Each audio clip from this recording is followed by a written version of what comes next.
All truths are easy to understand once they are discovered. The point is to discover them. You can't teach anybody anything. Only make them realize the answers are already inside them. The laws of nature are written by the hand of God in the language of mathematics. I have never met a man so ignorant that I couldn't learn something from him.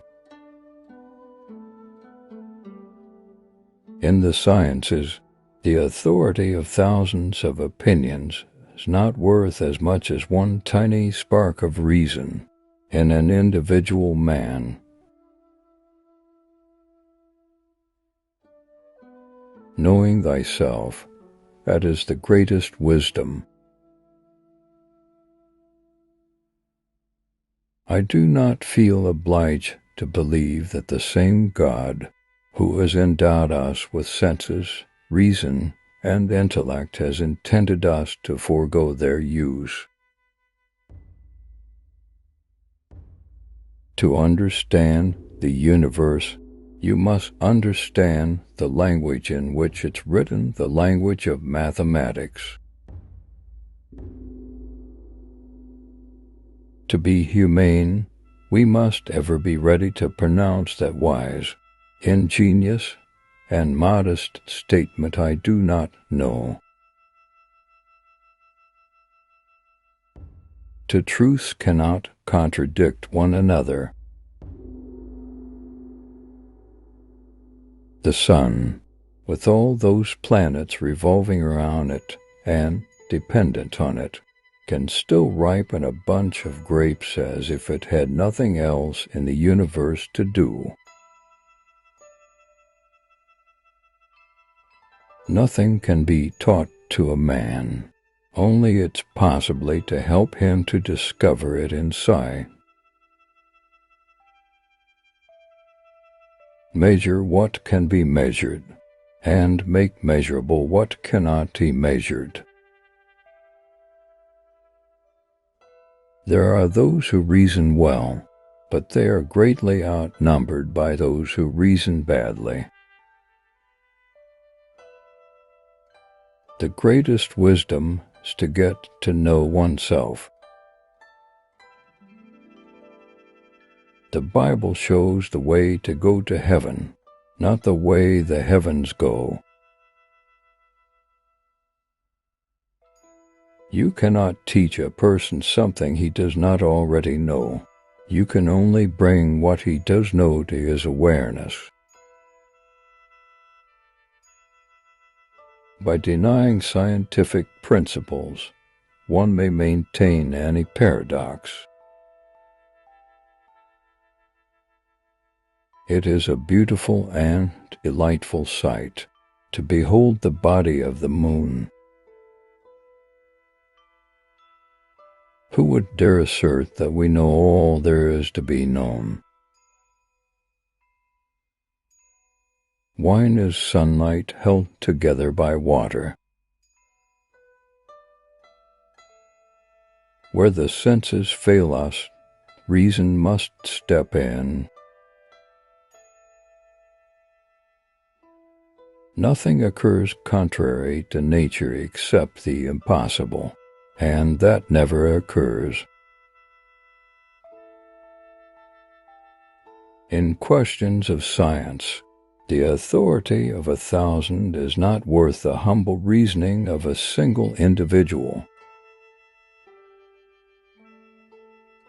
I think that in the discussion of natural problems, we ought to begin not with the scriptures, but with experiments and demonstrations. They who depend upon manifest observations will philosophize better than those who persist in opinions repugnant to the senses. Holy Writ was intended to teach men how to go to heaven, not how the heavens go. God is known by nature in his works, and by doctrine in his revealed word. With regard to matters requiring thought, the less people know and understand about them, the more positively they attempt to argue concerning them. Science proceeds more by what it has learned to ignore than what it takes into account. If you could see the earth illuminated when you were in a place as dark as night, it would look to you more splendid than the moon. If you could see the earth illuminated when you were in a place as dark as night, it would look to you more splendid than the moon. It vexes me when they would constrain science by the authority of the Scriptures, and yet do not consider themselves bound to answer reason and experiment. Mathematics is the language with which God has written the universe. Scripture is a book about going to heaven. It's not a book about how the heavens go.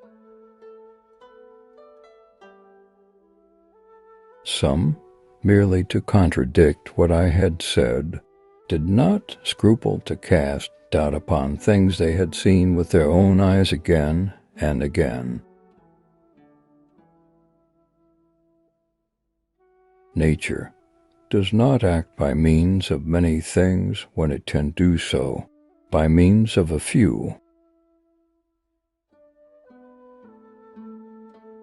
It is surely harmful to souls to make it a heresy to believe what is proved.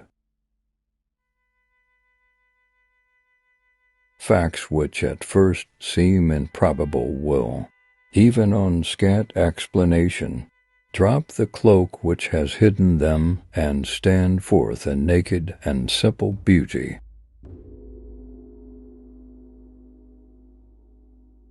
You may force me to say what you wish. You may revile me for saying what I do, but it moves. Showing a greater fondness for their own opinions than for truth, they sought to deny and disprove the new things which, if they had cared to look for themselves, their own senses would have demonstrated to them.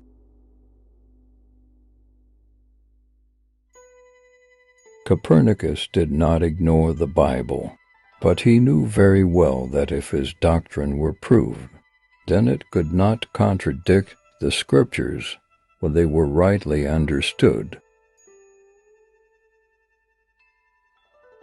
Mathematics is the key and door to the sciences. Being infinitely amazed, so do I give thanks to God, who has been pleased to make me the first observer of marvelous things and reveal to bygone ages. Nature is relentless and unchangeable, and it is indifferent as to whether its hidden reasons and actions are understandable to man or not. The book of nature is written in the language of mathematics. Holy Scripture could never lie or err. Its decrees are of absolute and inviolable truth. Measure what is measurable, and make measurable what is not so. The universe is a grand book which cannot be read until one first learns to comprehend the language and become familiar with the characters in which it is composed. It is written in the language of mathematics. I do not know what to say in a case so surprising, so unlooked for and so novel.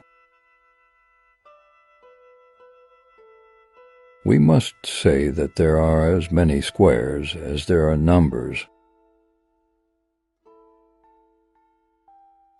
It was granted to me alone to discover all the new phenomena in the sky, and nothing to anybody else. This is the truth which neither envy nor malice can suppress. The deeper I go in considering the vanities of popular reasoning, the lighter and more foolish I find them.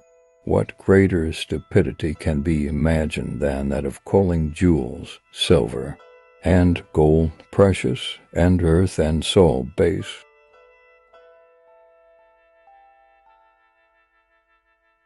See now the power of truth. The same experiment, which at first glance seemed to show one thing, when more carefully examined, assures us of the contrary. But some, besides allegiance to their original error, possess I know not what fanciful interest in remaining hostile, not so much toward the things in question as toward their discoverer.